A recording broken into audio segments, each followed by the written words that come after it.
Ladies and gentlemen, it's time for Pine v. Alba! Shock and revulsion over the Manchester bombing continues to be felt around the world.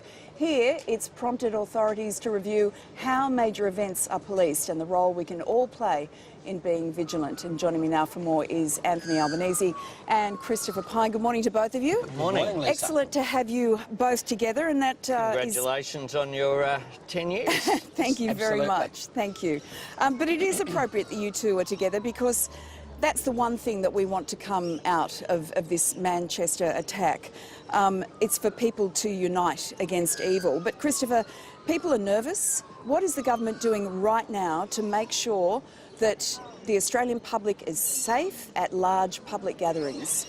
Well, Lisa, when something terrible like this happens, as happened at Manchester Arena, the government immediately responds by reviewing whether we have all the legislative powers in place that our security forces need.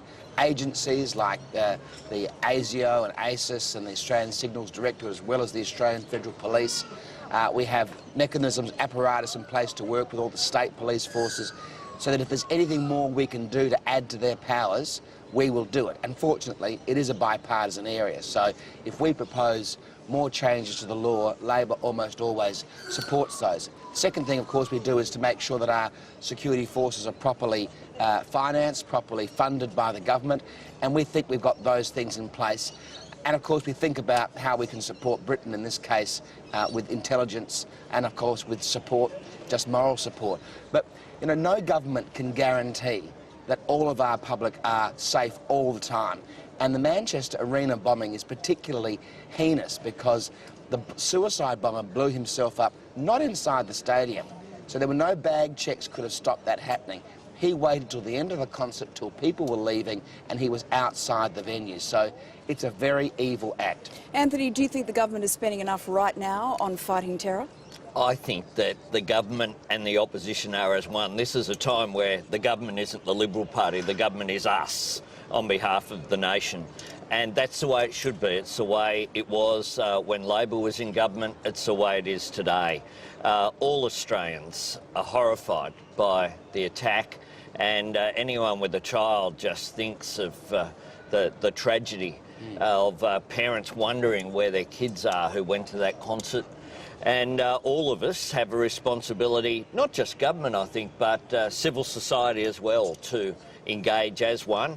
I think the best scene that I saw in Manchester was that amazing gathering of what looked like the entire city of Mancunians coming out in public, in solidarity, to say we won't be defeated, we won't be cowed. Yeah. Christopher, in the wake of the Lindt Siege Cafe findings, the New South Wales Police Commissioner wants shoot-to-kill laws so that his officers can take a life to save a life. Do you agree with that? Well, I'm surprised that those laws don't exist at the New South Wales level already.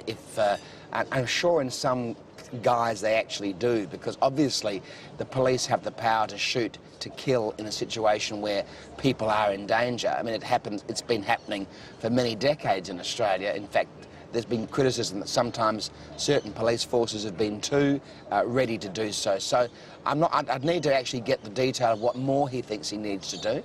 That's, of course, a matter for the New South Wales government, but obviously, if the New South Wales police had acted even sooner in Lindt, apparently 10 minutes earlier, it may have been a different outcome. But as the New South Wales Police Commissioner himself said, that wouldn't guarantee there won't be casualties, because when you have guns and crazy people in a situation like that, you know, you cannot guarantee that everyone is safe. There are currently 6 Victorian youths who are considered at risk of violent extremism.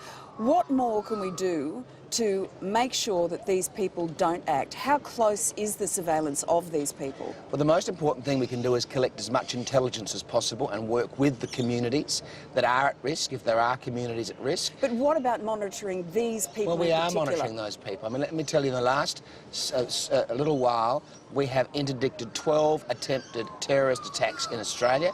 We've arrested 63 Australians. Only last week we arrested another South Australian person on this occasion. So our forces are very effective. Now, I can't guarantee that we'll never have a terrorist attack like the one at Manchester Arena. But we have been very lucky in Australia, and one of the reasons is because our security forces are really on top of this, and our intelligence gathering is second to none. All right, well, let's sincerely hope that's the case. And Anthony, I just have to say to you quickly, it's great to see you talking. Barnaby Joyce says that you've been silenced by Bill Shorten. What's going on He's there? mute. Not true, of course. I'm happy to be here in Campbelltown, my See, Freelander country You haven't here. been silenced by Bill Shorten's office? I'm here on the Today Show. I'll be on another program on a non-commercial network tonight. Oh, so he's on the campaign trail. Just to give the ABC a plug as well. All right. Lisa, before we I'm go- out there doing my job. Before we go, can I just say it's been a great pleasure to be working with you for the last 5 years on the Today Show. thank you, So Christopher. congratulations on your 10 years. It's Thank been a you. wonderful time. Thank you, and we always appreciate you It's coming been on great. every Friday. It's lovely to work with both A of you. pleasure, thank you. Good on you, Thank you. Lise. Okay, well, still to come, life after Bali. How will Chappelle Corby adjust to life back home in Australia? We get the latest as she returns.